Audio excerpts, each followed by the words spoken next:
Olá a todos, aqui é o pastor Edmar da Casa de Oração Atos 12.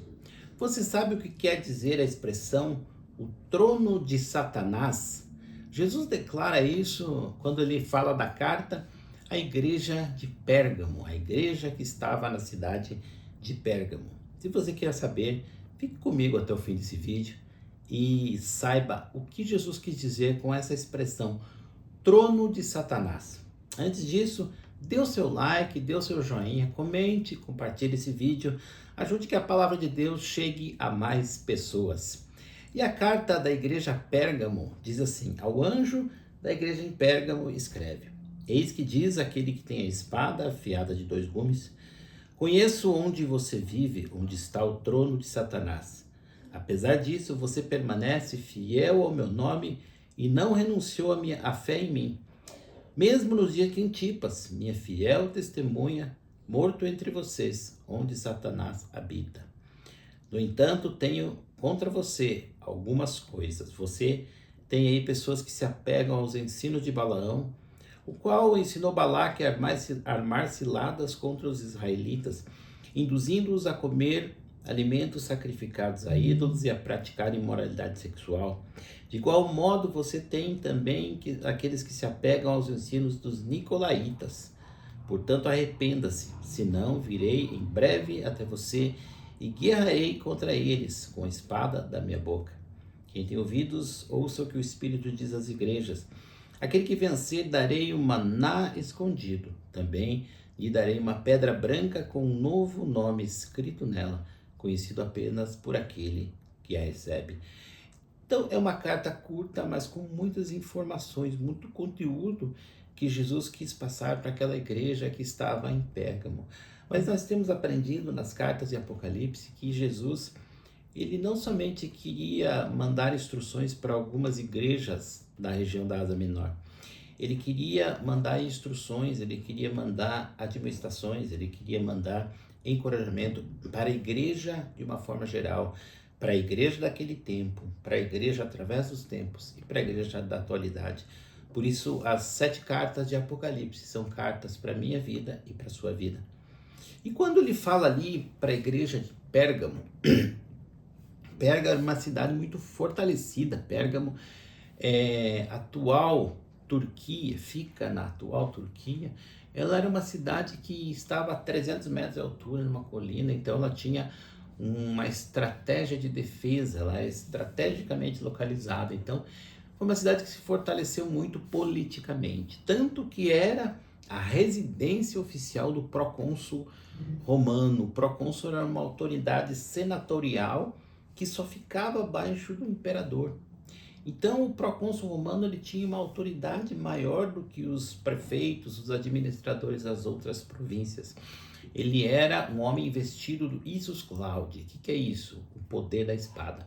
Ele tinha poder supremo de pena de morte, aonde ele tinha jurisdição.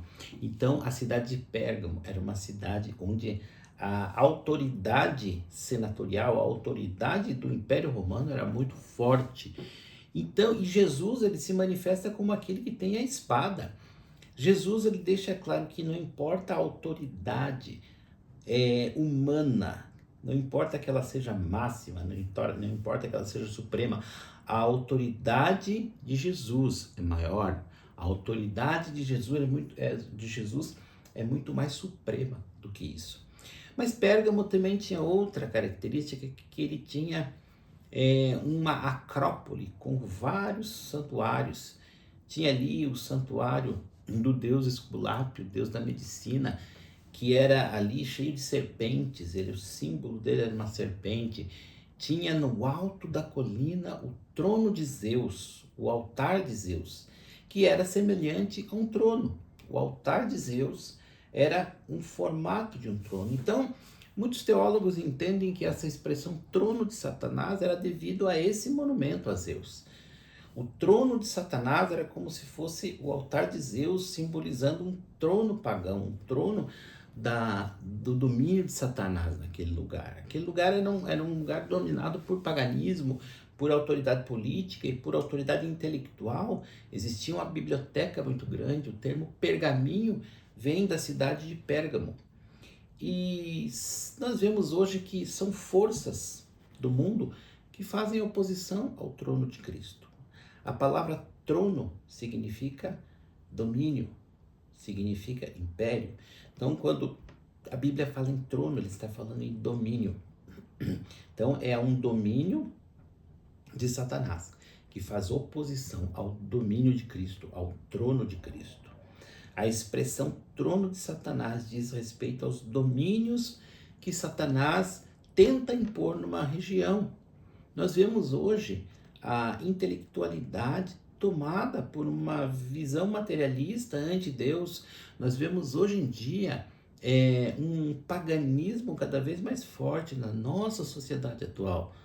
Nós vemos hoje conchavos políticos acontecendo no intuito de perseguir a igreja, no intuito de bater de frente com o cristianismo.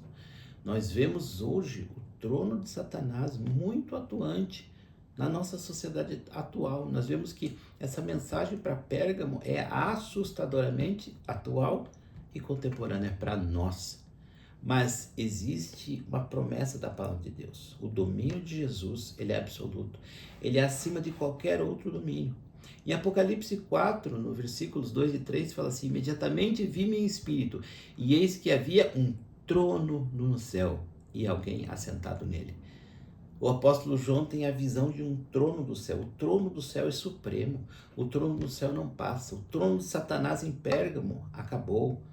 Lá existem ruínas daquela cidade.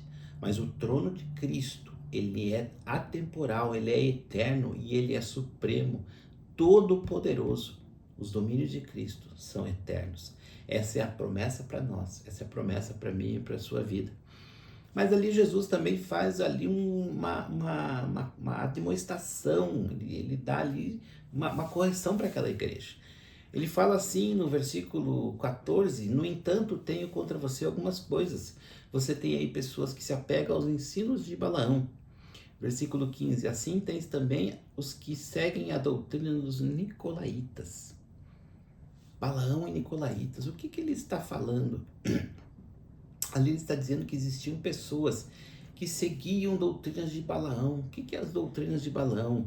Doutrina de Balaão é semelhante àquele profeta mercenário que ensinou ciladas para que o povo de Israel se prostituísse, adorasse ídolos e a prostituição. Então, Balaão ele simboliza essa doutrina dentro da igreja que contamina a igreja de dentro para fora, que relativiza. Você pode adorar ídolos, você pode se dar ao pecado, você pode se prostituir, você pode usar essa substância, você pode fazer uma corrupçãozinha aqui e ali, porque você é filho de Deus. Isso são heresias que entram na igreja, que minam a igreja de dentro para fora. E a doutrina de Balaão, ela não é diferente hoje.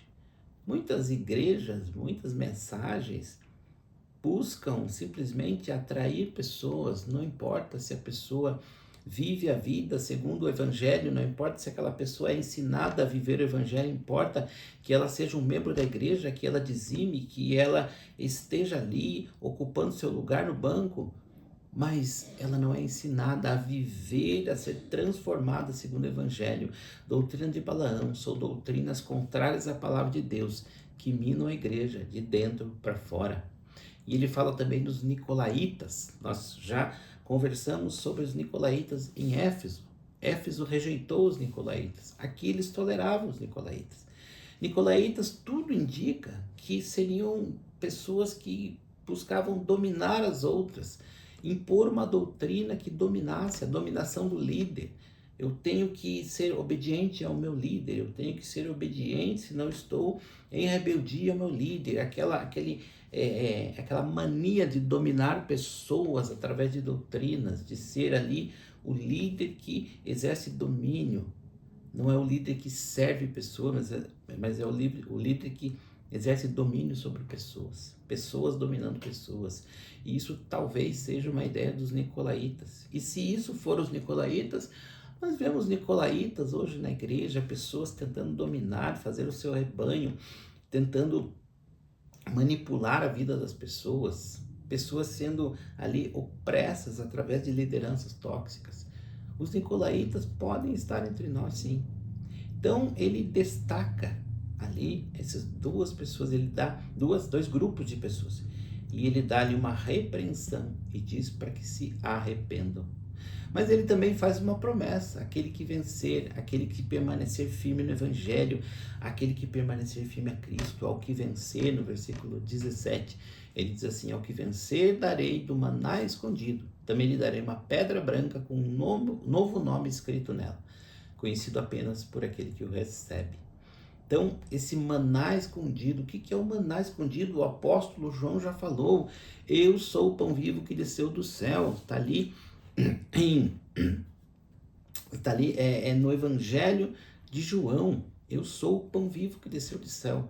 Jesus, ele se mostra como o maná, o pão vivo que desceu do céu. Então, o maná escondido é Jesus. Por que escondido? Porque em Colossenses, no capítulo 1, versículo 26, fala assim: destaca que o ministério oculto foi revelado aos santos, isto é, Cristo em vocês, a esperança da glória. Cristo em nós, através da graça do Senhor Jesus, é um mistério que estava oculto desde o Antigo Testamento, desde a revelação de Abraão. Tudo implicava em Cristo, tudo convergia para Cristo, e a partir da nova aliança isso foi revelado. Por isso o maná escondido, o maná que estava oculto, e foi revelado para aqueles que abriram o seu coração. E esses ganharam uma pedra branca com um novo nome. O que era essa pedra branca? A pedra branca, ela tinha várias conotações no mundo antigo. Ela podia ser, por exemplo, dada a alguém que estava sendo julgado e estava sendo declarado inocente, ele recebia uma pedra branca. Ou a um vencedor de uma prova também recebia uma pedra branca. Ou então, para ter acesso a algum evento ou alguma reunião importante, ele recebia uma pedrinha branca. Dá sinal de vencer, de ser aprovado, de ser inocentado. Dá a ideia de ser aprovado por Deus. Recebe uma pedra branca com um novo nome. O novo nome diz respeito ao seu propósito em Deus. Quando Abraão, ele recebeu o propósito de ser um pai de nações, ele trocou o nome. Deus troca o nome dele de Abrão para Abraão. Deus troca o nome da esposa dele de Sarai para Sara. Deus troca o nome de Jacó quando ele declara o propósito de ser um príncipe de Deus. Ele chama Jacó de Israel. Quando ele declara que Pedro seria ali pescador de homens, Pedro representaria ali parte de uma revelação que seria o fundamento do evangelho, ele chama Simão de Pedro. Deus, ele troca o nome quando as pessoas encontram o seu propósito. E eu só encontro o meu propósito quando eu encontro a minha identidade em Deus. Quando eu mergulho em Deus, quando eu mergulho em quem Ele é, eu encontro a mim porque eu vim dele. Quando eu encontro Deus, eu encontro quem eu sou, eu encontro a minha verdadeira identidade. Eu encontrando a minha identidade, eu encontro o meu propósito. Que você receba essa pedra branca e que você receba um novo nome. Que você conheça Deus na sua infinita intimidade e que você conheça a sua identidade em Deus e receba um novo nome, receba um propósito, entenda o seu propósito em Deus. Deus abençoe a sua vida e até o próximo vídeo.